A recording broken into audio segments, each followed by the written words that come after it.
Pois é, pessoal, infelizmente o André Matos nos deixou, né, no último dia 8 de junho, com apenas 47 anos de idade. Ele sofreu um problema cardíaco, acabou não resistindo. E não dá para deixar muito de falar sobre o que viria em termos de futuro para o André Matos, porque dá para dizer que ele estava num momento muito produtivo, né? Um momento assim que ele estava realmente voltando após passar alguns anos ali um pouco mais acanhado ali, parado, né? Com trabalhos um pouco mais de menor repercussão, talvez, resgatando um pouco o que o André Matos fez nos últimos anos, né? Vamos pegar ali desde o fim do Xamã, né? Que a saída dele com os irmãos Mariucci, né? Em 2006, 2007, acho que foi em 2006, né? Para fazer justiça ali com a data, porque em 2007 ele lançou o primeiro disco solo dele, né? O Time to Be Free, e depois disso lançou outros dois discos solo. Nesse meio tempo também trabalhou com o Sinfonia, né? Que foi um projeto que ele formou com o Timo Tolkki, ex-guitarrista dos Stratovarius. E depois disso, né, depois desse último disco solo dele, né, que foi o The Turn of the Lights, em 2012, vieram projetos mais nostálgicos, né, que os fãs realmente estavam esperando muito por esses projetos, mas que em termos de currículo, em termos de carreira do André, foram passos para trás, né, não dizendo isso de forma negativa, longe disso, né, mas não criou assim, novos discos, novas músicas, não foi criativamente um período produtivo para o André, né. Em 2012 teve a reunião do Viper, né, da formação clássica, só que sem o Yves Passarell, né, o guitarrista que foi pro Capital Inicial. Eles fizeram uma turnê de reunião, né, que durou, se eu não me engano, foi um pouco mais de um ano, né. O André assumindo os vocais ali, excursionando com a banda, mas entre todas as bandas que o André cantou, né, nas bandas maiores, o Viper acabou sendo a banda de menor impacto, né? Ele fez muito mais sucesso com o Angra e com o seu próprio Xamã do que com o Viper. Até por ter sido o começo da carreira dele, né? Depois disso, mais alguns anos ali sem ouvir muito falar sobre o André, talvez fazendo os shows dele, né? Seguindo a carreira, não necessariamente de uma forma criativa, mas seguindo na ativa, tocando, cantando, né? E tudo mais. Até que houve a reunião recente do Xamã, né, que trouxe a formação clássica da banda, a formação inicial da banda de volta, tocando os dois primeiros discos na íntegra, os dois únicos discos que foram gravados com o André e com os irmãos Mariucci. Já estavam ali excursionando, fazendo os shows quando infelizmente aconteceu o falecimento do André. Inclusive eles tinham feito um show com o Avantasia dias antes, né, menos de uma semana antes do André falecer, em São Paulo. O André em boa forma, cantando muito bem, chegou a participar do show do Avantasia, mas menos de uma semana depois o André acabou falecendo. Mas é curioso porque logo nesse show, né, e posteriormente ao falecimento dele, rolou a informação de que o André havia dado um sinal verde para dois projetos que movimentariam bastante os seus próximos anos, né, a sua carreira num futuro ali próximo, né, que primeiro era o disco de retorno do Xamã.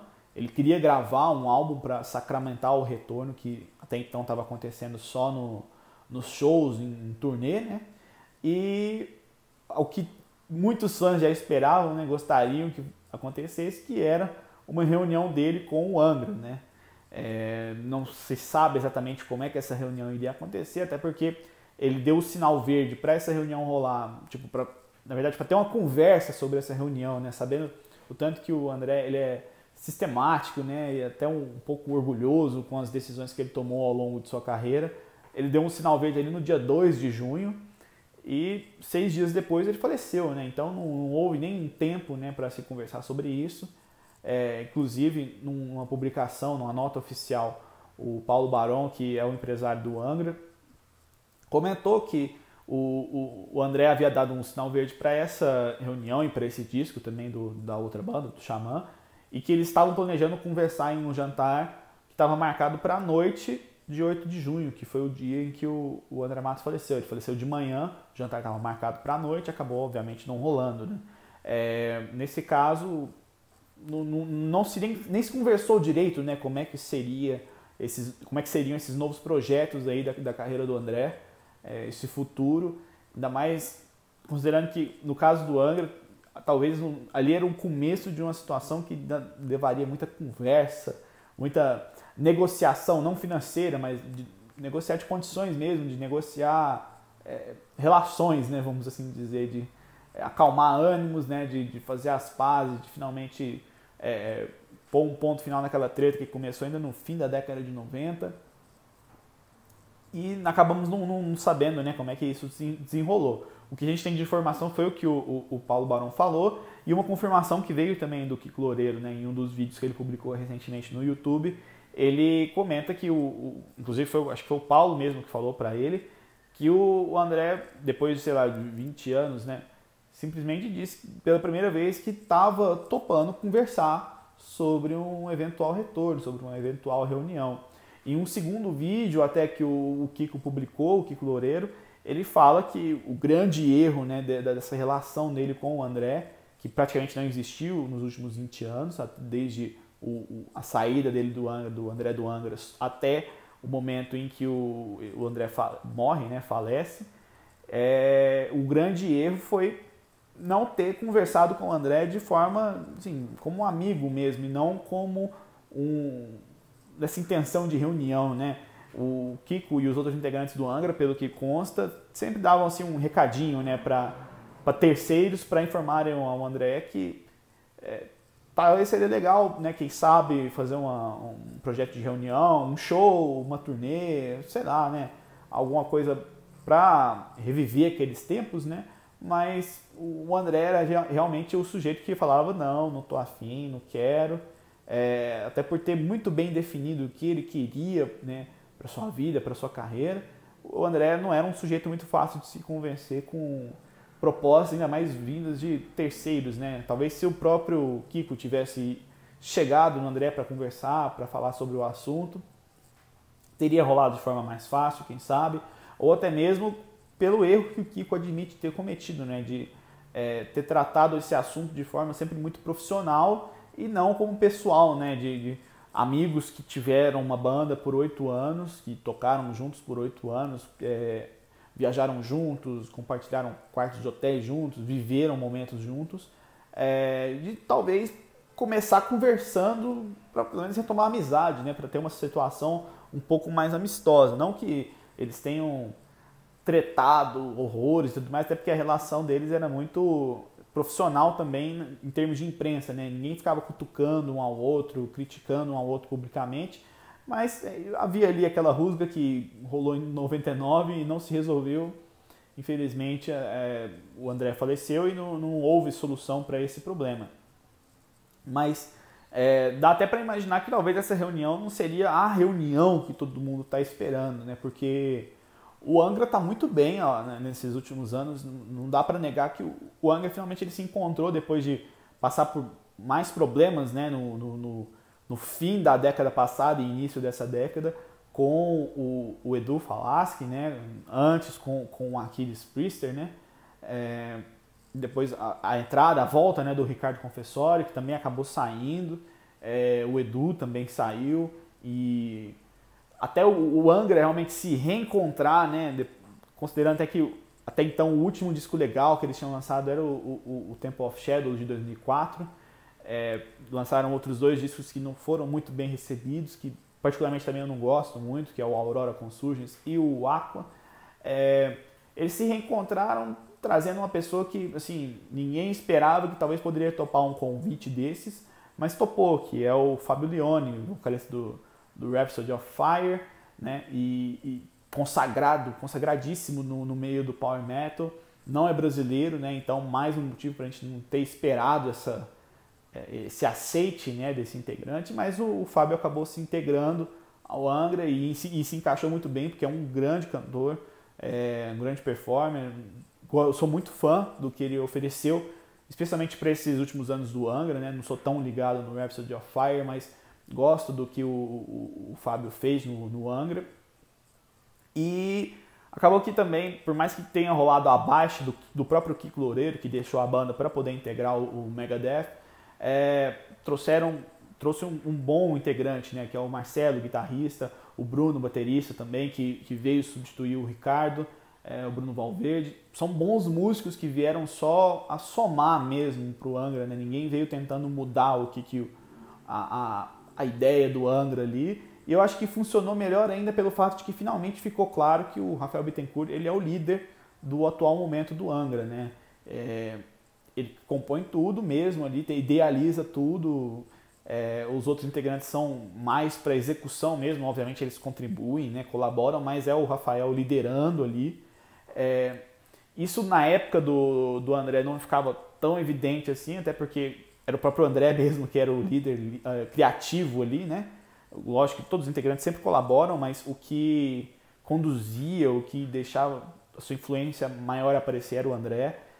Depois, na fase com o Edu, havia ali, por mais que o Rafael tenha tomado a frente, os outros integrantes também colaboravam mais, né? E até rolou uma rusga ali, com aquela treta toda do Aquiles, e depois a questão do Edu ter deixado a banda por problemas na voz e depois ser destacado que rolou até uma treta na hora de decidir o repertório do último show deles, que foi no Rock in Rio de 2011. 2011, né, se não me falha a memória, né? Acredito ter sido 2011. Que ele não cantou legal, que acabou que foram escolhidas muitas músicas fazendo menção, né, à obra do Angra com o André. Os timbres de vozes são muito diferentes e o Edu foi levando ali muito no sofrimento mesmo ali, cantar as músicas de um cantor que tem características vocais diferentes da dele, né?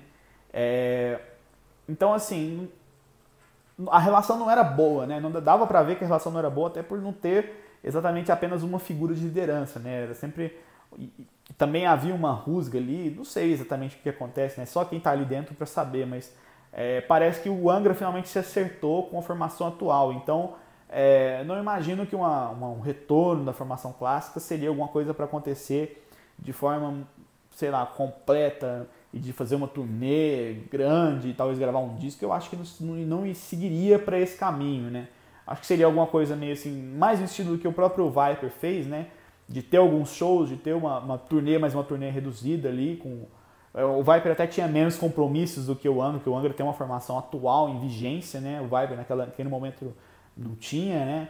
Então era mais fácil de gerenciar. No caso do Angra, teria que abrir mão da formação atual, que finalmente se assentou, gravou um bom disco, que foi o Omni. Antes tinha gravado o Secret Garden também, que é muito bom, que contava ainda com o Kiko Loureiro, mas já com os outros músicos. Então talvez o Angra não iria abrir mão do que já tinha conquistado para um momento de reunião ali, talvez até sem saber se daria certo, né? Se teria a mesma química e tudo mais. Mas o lance do disco do Xamã foi até o que me deixou mais intrigado ali, porque talvez eles já estivessem planejando antes, não sei, mas só foi revelado agora. E pelo tom da nota do Paulo Barão, parece que realmente só foi decidido mesmo agora. O André antes não queria fazer um disco, talvez os outros integrantes também não queriam fazer, mas o sinal verde veio recentemente, né? Mesmo com a reunião tendo rolado já desde o ano passado. A reunião mesmo, assim, em termos de estúdio, só rolaria esse ano, talvez ano que vem, não sei. Mas a conversa só começaria a ser realizada mesmo nesse ano. É bem curioso, porque eu gostaria também de ver um novo disco do Xamã. Acho que a banda durou pouco, ela tinha muito a oferecer. Os 2 discos que eles lançaram são muito bons. O Ritual, talvez pegando um pouco mais do que o Angra estava fazendo naquele momento de saída dos integrantes.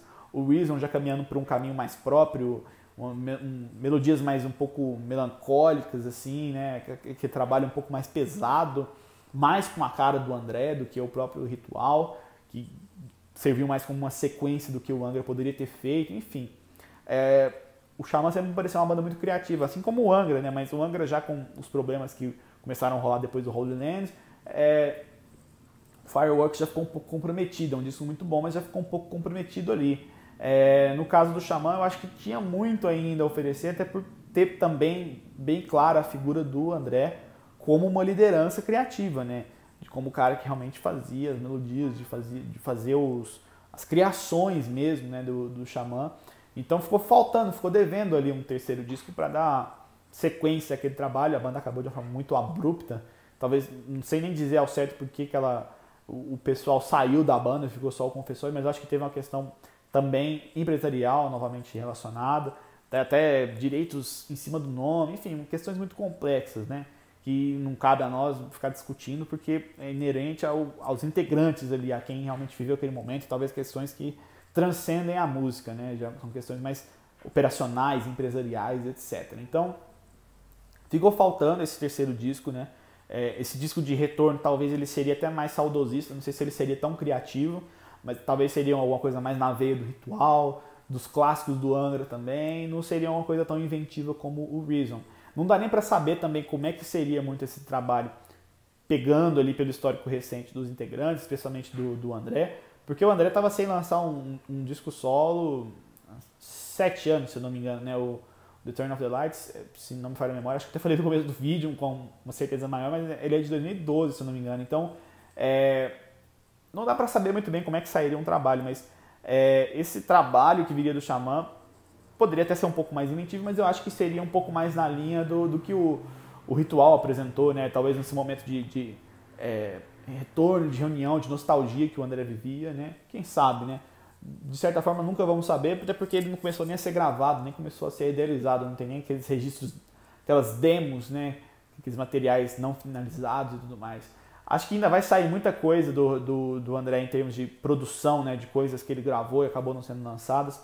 Parecia ser um sujeito muito criativo, muito inquieto em termos de produzir, de criar, por mais que ele tenha ficado esses últimos anos sem lançar um disco novo.